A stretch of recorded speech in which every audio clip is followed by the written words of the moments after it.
Nay, nainom mo ba ang gamot mo kaninang tanghali? Tanong ni Rose pagka-uwi niya galing sa trabaho.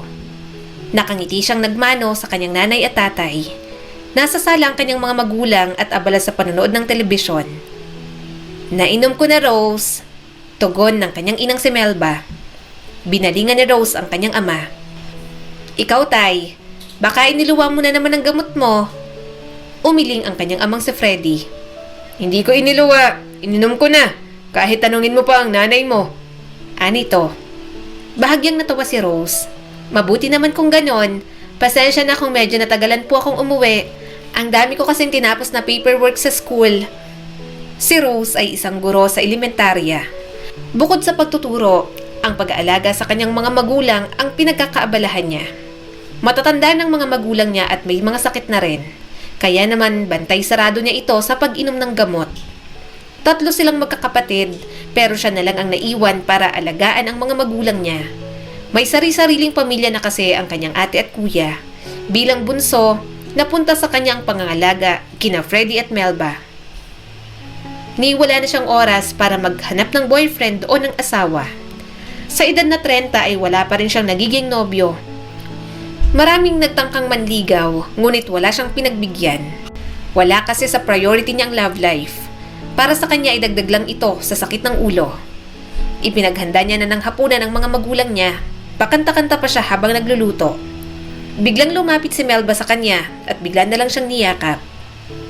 Nay, ayos lang po ba kayo? Bakit po? Salamat sa lahat, Rose. Napakabuti mong anak sa amin ng tatay mo. Sa inyong magkakapatid, ikaw ang naglakas loob na mag-alaga sa amin.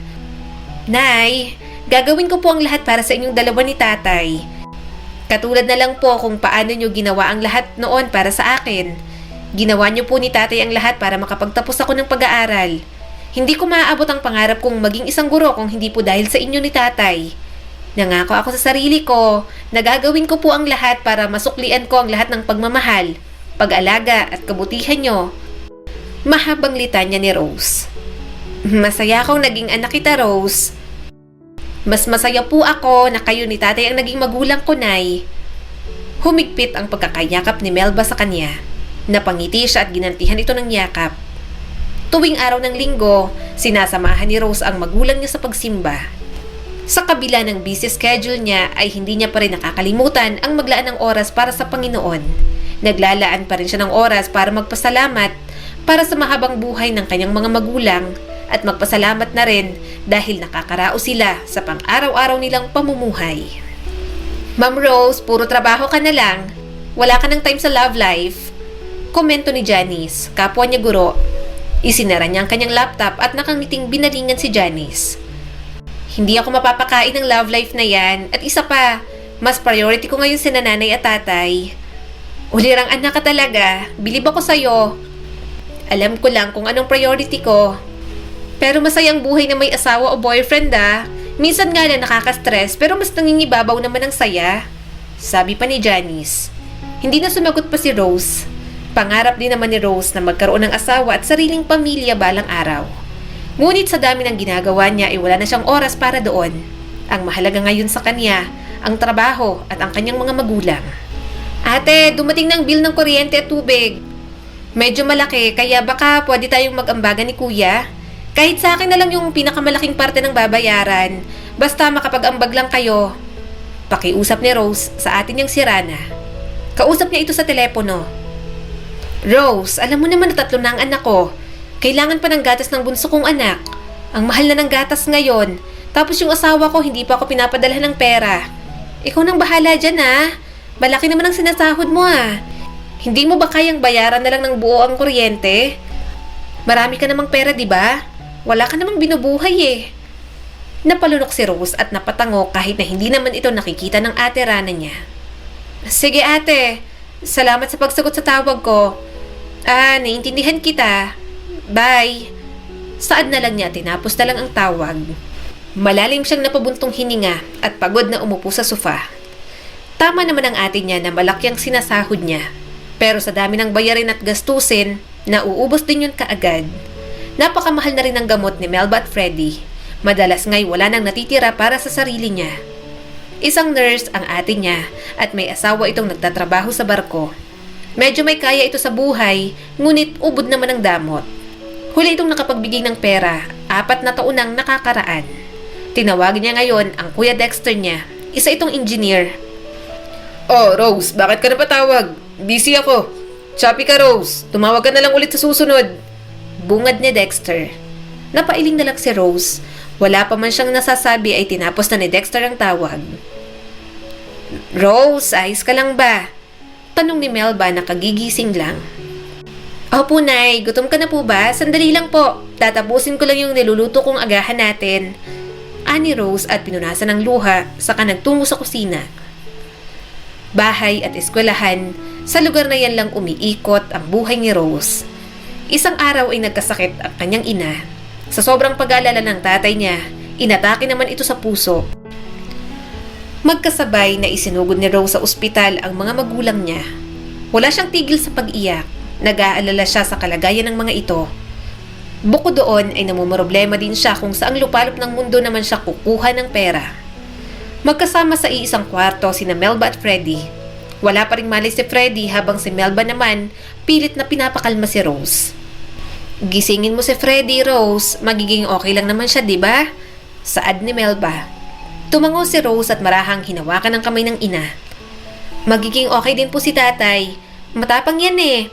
Kasing tapang mo, Nay. Magpagaling ka, Nay, ha? Pasensya ka na, Rose. Pinag-alala ka namin ng ganito. Puro problema at stress na lang ang binibigay namin sa'yo. Nay naman, wag mo naman pong sabihin at isipin yan. Kayang-kaya ko ang lahat ng yan. Ako pa ba? Ang mahalaga ngayon, magpagaling kayo ni tatay. Ilang araw pang nanatili sa ospital ang kanyang ama. Yung nanay naman niya'y magaling na. Kaso namomroblema na ngayon si Rose kung papaano niya mababayaran ang napakalaking bill sa ospital. Sa isang private hospital na confine ang mga ito. Noong inatake ang tatay niya, punuan na sa public hospital kaya napilitan siyang dalhin ito sa pribadong ospital para maipagamot agad. Sa sobrang stress, napaiyak na lang si Rose habang nakaupo sa labas ng ospital. Ang bigat-bigat ng loob niya. Idagdag pa ang mga kapatid niya na wala namang pakialam sa mga magulang nila at sa kanya na lang iniasa ang lahat.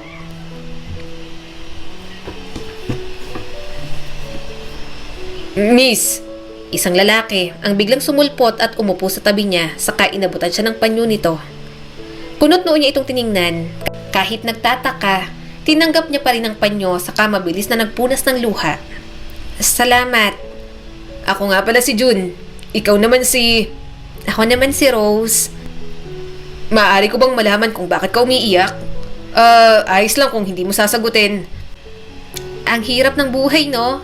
Palagi na lang tayong lumalaban. Pero hindi naman natin alam kung kailan nga bang championship ng laban na to. Hindi ko na alam ang gagawin ko.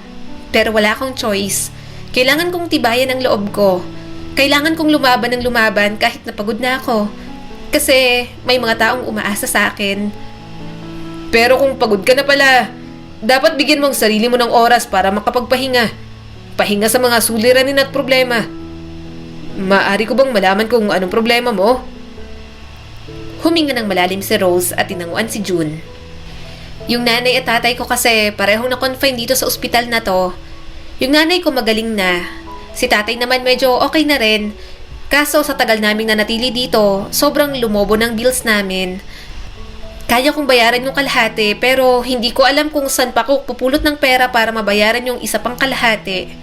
Nanghingi na ako ng tulong sa mga kapatid ko pero wala naman silang balak na tulungan ako. Biglang naglabas ng ID ang lalaki. Inabot niya yun kay Rose. Ano to? Kuryosong tanong ni Rose saka binasa ang pangalang nakalagay doon. Juancho De Silva, owner of De Silva Hospital? Tumango si June at ngitian siya. Ako nang sasagot sa lahat ng hospital bills nyo. Wala ka nang kailangang bayaran pa. Ha? Talaga? Nako, nakakahiya naman pero maraming salamat. Sa sobrang tuwa ni Rose ay nayakap niya si June. Bahagya naman itong natawa. Nang kumala sa yakap ay pulang-pula ang buong mukha ni Rose dahil sa sobrang kahihiyan. Napakabuti mong tao, Sir June. Hindi mo pa ako lubusang kilala pero tinulungan mo ako.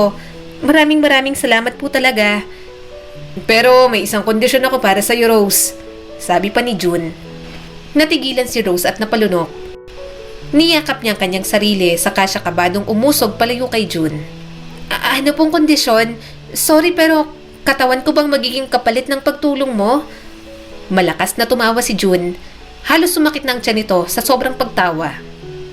Bakit ka tumatawa? Hindi naman katawan mo magiging kapalit, Rose. Gusto ko sanang mag-date tayong dalawa.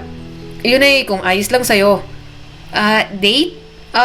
Friendly date lang naman, diba? Kaagad na tumango si June. Oo, Rose. Friendly date lang. Sige, pumapayag na ako. Malaki rin naman ang naitulong mo sa akin kaya bakit ko tatanggihan ang kagustuhan mong lumabas kasama ako? Pwede ko bang mahingi ang number mo, Rose? Para naman may contact tayo. Nakangiting ibinigay ni Rose ang kanyang cellphone number. Saglit pa silang nag-usap. Unang beses pa lang din nilang nagkakilala, pero sobrang gaan agad ng loob nila sa isa't isa. Palabiro si June, kaya naman tawa ng tawa si Rose. Tumunog ang cellphone ni Rose at tinawag na siya ng kanyang ina. Kailangan ko nang balikan si nanay at tatay. Tumatawag na kasi si nanay. Sige Rose, salamat sa oras mo. Gusto mo bang sumama papunta sa kwarto nila? Ipapakilala sana kita sa kanila. Oo naman. Excited na tugon ni June at kaagad na sumabay kay Rose papasok sa ospital. Habang naglalakad sila sa hallway ay binabati ng mga nurse at doktor si June. Grabe, wala man lang akong kamalay-malay na kanina ko pa pala kausap ang may-ari nitong ospital. Sabi ni Rose. Nagugulat pa rin siya sa kanyang nalaman. Bilib ako sa'yo, Rose. Bakit naman? Kahit hindi mo pa ako lubusang kilala, kinausap mo pa rin ako. Sinagot mo pa rin ang tanong ko. Siyempre naman maayos ka naman kasing nagtanong kaya dapat lang nasagutin din kita ng maayos. Ilang sandali pa ay narating na nila ang silid ng mga magulang niya. Rose, kanina pa kita hinahanap, sabi ni Melba. Pasensya na po, Nay. May inasikaso lang po ako saglit. Tugon ni Rose, saka inalalayang makabangon sa kama ang amang si Freddy. Sino ba tong pogi na kasama mo? Boyfriend mo ba ito, Rose? Pero wala ka namang nababanggit sa amin na may boyfriend ka na. Nahihiyang napakamot sa ulo si Rose. Nay, hindi ko po siya boyfriend. Siya po si Juancho de Silva. Sino naman si Juancho de Silva? Parang pamilyar ang kanyang pangalan. Artista ka ba, iho? O politiko? Usisa ni Melba. Natawa si June. Si Rose nang sumagot. Siya po ang may-ari nitong ospital, Nay. At siya po ang sasagot ng hospital bills natin. Wala na tayong kailangang bayaran. Kaya napakalaki po ng pasasalamat ko sa kanya. Halos malaglag ang panga ni Melba sa sobrang gulat at pagkatuwa. Abay, napakagandang balita naman yan. Ngunit bakit niya tayo tinutulungan? Gusto ko po sanang lumabas kasama si Rose. Agad namang tugon ni June. Saan kayo lalabas? Dito sa kwarto? Sabat ni Freddy saka napaubo. Tay, ang ibig pong sabihin ni Sir June lalabas po as in kakain sa labas. Parang date pero friendly date lang yon. Yun po ang kapalit ng pagtulong niya sa atin. Maagap na paliwanag ni Rose. Ayos lang sa amin ng tatay mo na lumabas kayong dalawa. Basta mag-ingat ka, Rose, at ingatan mo sana siya, June. Bilin ni Melba. Kinabukasan, habang nasa trabaho si Rose, tumawag sa kanya si Melba at sinabi nito na bayad na ang lahat ng bill sa ospital. Naihatid na rin sila ni June pa uwi ng bahay. Nag-alok na mismo si June na ihahatid na sila. Napakabait ni June, anak. Inihatid pa talaga kami pa uwi. Inalalayan niya pa kami at tinulungan sa mga gamit namin. Sana makapangasawa ka ng lalaking kagaya niya. O di kaya sana siya nang mapangasawa mo. Kinikilig na sabi ni Melba. Nay, wala naman sa balak ko ang pag-aasawa. Pero pakisabi na lang po na salamat. Oo, bukas na pala ang date ninyo. May susuot ka na ba? May mga dress ako dito na pwede mong hiramin. Magkasing sexy naman tayo kaya malamang kakasya yun sa'yo. Nabanggit ni June na susunduin ka na lang raw niya dito sa bahay. Okay po, Nay. Salamat po. Mamaya na lang ulit po tayo mag-usap. May kailangan lang po akong tapusin dito. Sige, Rose. I love you, anak. I love you din po, Nay. Bye po. Hindi maalis ang ngiti ni Rose habang nag-check ng mga test papers ng mga estudyante niya. Hindi niya maiwasang ma-excite sa date nila ni June bukas. Kahit na friendly date lang yon, na-excite pa rin siya dahil yon ang una niyang lumabas kasamang isang lalaki. Ma'am Rose, baka naman mapunit na yung labi mo sa kakangiti dyan. Sita ng kapwa niyang guro na si Janice. Napanguso si Rose.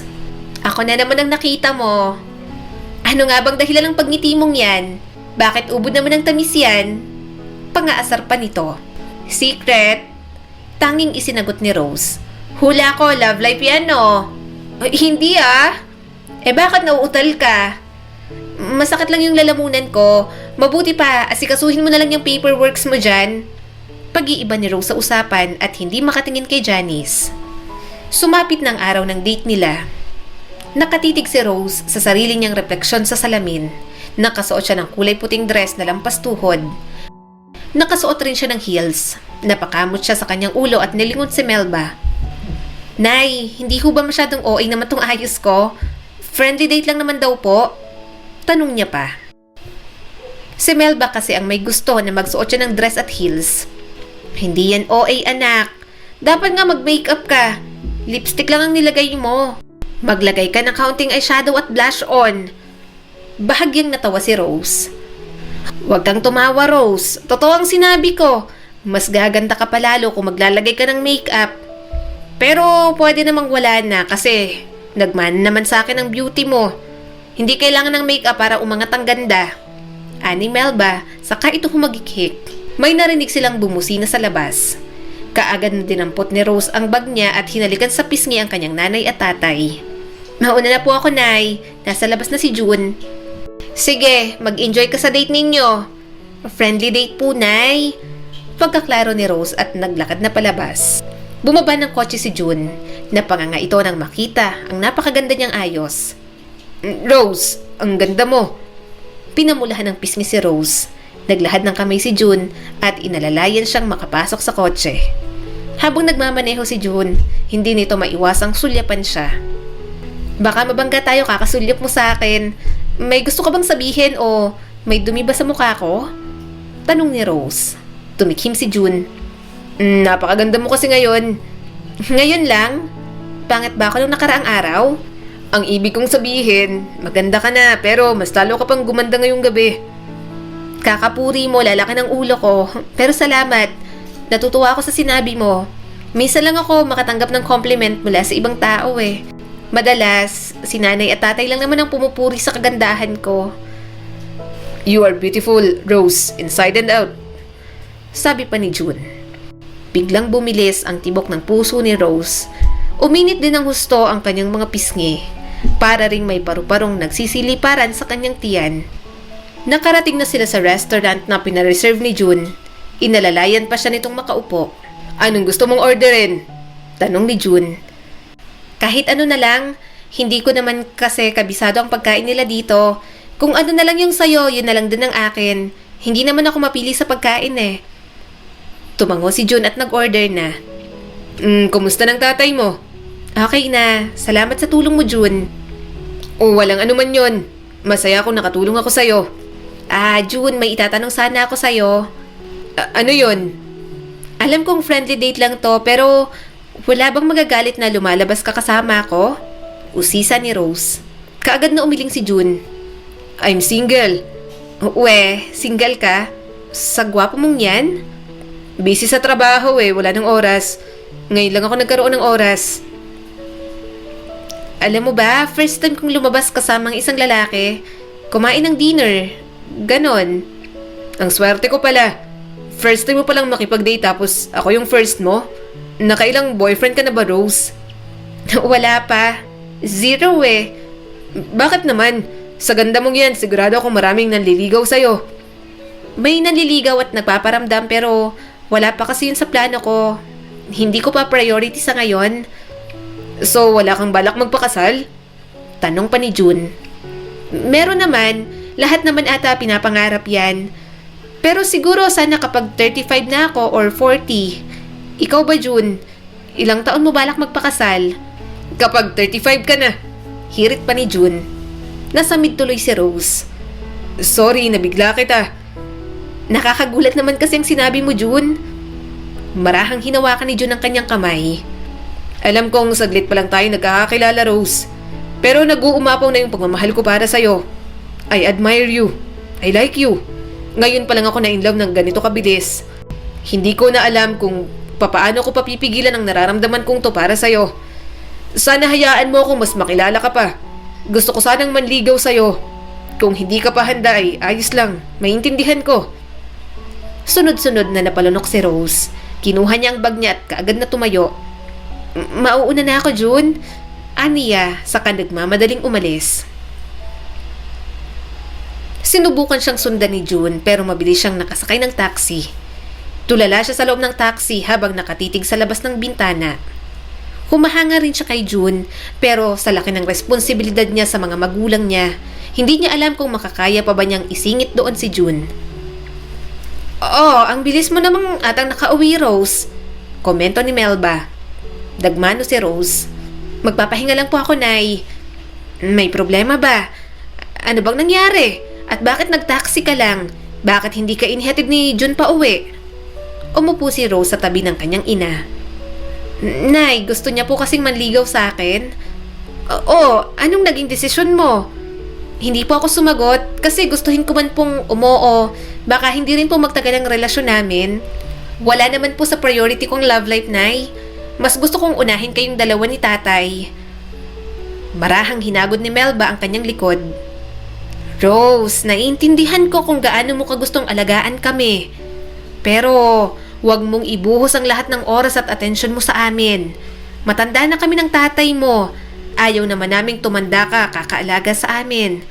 Ayoko rin na hindi ka magkaroon ng asawa o nobyo nang dahil sa amin. Gusto ko na kapag wala na kami ng tatay mo, may makakasama ka pa rin sa buhay. Hindi masama na pagbigyan mo naman ngayon ang sarili mo. Hayaan mo ang sarili mong alagaan naman ngayon. Magsaya ka't magmahal, anak. Nandito lang kami ni Freddy para suportahan ka. Naluluhan niyang niyakap si Melba. Salamat po, Nay. Kaya kung gusto mo talaga si June, bigyan mo siya ng chance na manligaw sa'yo. Naniniwala ako na si June na ang lalaking nakatakda para sa'yo, anak. Kung may nobyo ka man, kay June na agad ang boto ko, Rose. Dagdag pa ni Melba. Kinaumagahan, maaga siyang pinuntahan ni June sa bahay nila. June, anong ginagawa mo dito? Gulat niyang tanong. Napatingin siya sa dala nitong mga bulaklak. Good morning, Rose.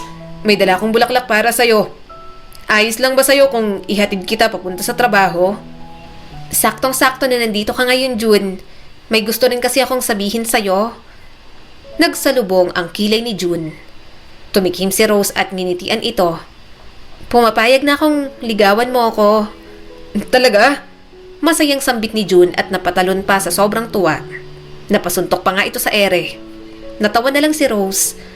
Personal na ipinagpaalam ni June kina Melba at Freddy ang panliligaw sa kanya. Yung friendly date nila ay nasundan pa ng maraming date. Masugid nitong niligawan si Rose. Madalas dinadalhan ng bulaklak at mga regalo. Hinaharana at hatid sundo pa sa trabaho. Kung sasagutin mo man ako, magiging mabuting nobyo ako para sa'yo, Rose. Hindi kita sasaktan o paiiyakin. Siguro kung iiyak ka man, tears of joy. Tears of joy kasi sisiguraduhin kong sasaya ka sa piling ko. Mahal kita, June. Biglang sinabi ni Rose. Nanlaki ang mga mata nito at napatuwid ng upo. Pwede bang ulitin mong sinabi mo? Pinisil ni Rose ang pisngi ni June. Mahal kita, June. At sa araw na to mismo sinasagot na kita. Tayo na. Pag-uulit ni Rose. Natutuwang niyakap siya ni June. Mahal din kita, Rose. Mahal na mahal. Salamat sa pagtitiwala.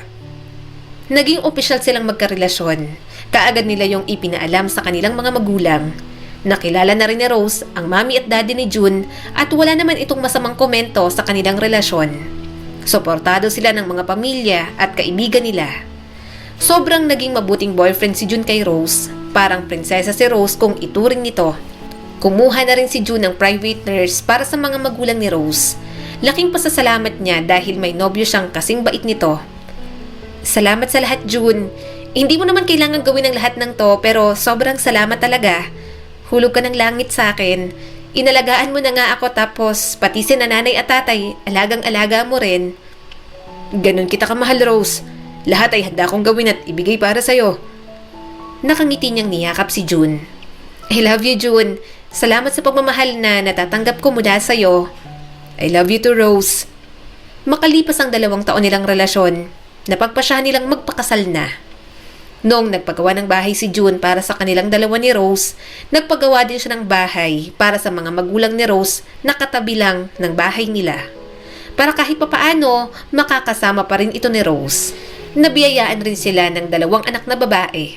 2 anak na ubod ng bait at talino. Ang bilis naman nilang lumaki. Komento ni June habang pinapanood ang mga anak nilang naglalaro. Pumulupot sa bewang ni Rose ang braso ni June. Inilapit ni June ang bibig niya sa tenga ni Rose sabay bulong ng, "Sundan na kaya natin para may baby na ulit tayo. Baby boy naman." Pinamulahan ng pisngi si Rose at hinampas ang braso nito. "Ang harot mo, umagang-umaga pa ganyan ang sinasabi mo. Hindi naman natin gagawin ngayon, mamayang gabi pa." Depensa ni June at natawa. Napangiti na lang si Rose. Sabi nga, yung love ay dumadating sa tamang panahon. Kailangan mo lang maghintay at huwag magmadali. Hindi naman karera ang love life. Hindi mo kailangang mauna sa pagkakaroon ng nobyo o sa pagkakaroon ng asawa. Ipinapakita din sa kwentong ito kung gaano kahanda si Rose na magsakripisyo para sa kanyang mga magulang. Handa siyang maghirap dahil nung bata pa siya, nakita niya kung gaano naghirap ang mga magulang niya para makapagtapos siya ng pag-aaral. Muli, ito po si Skylar Guro at sana may bago na naman kayong natutunan sa kwento natin ngayon. Maraming salamat po.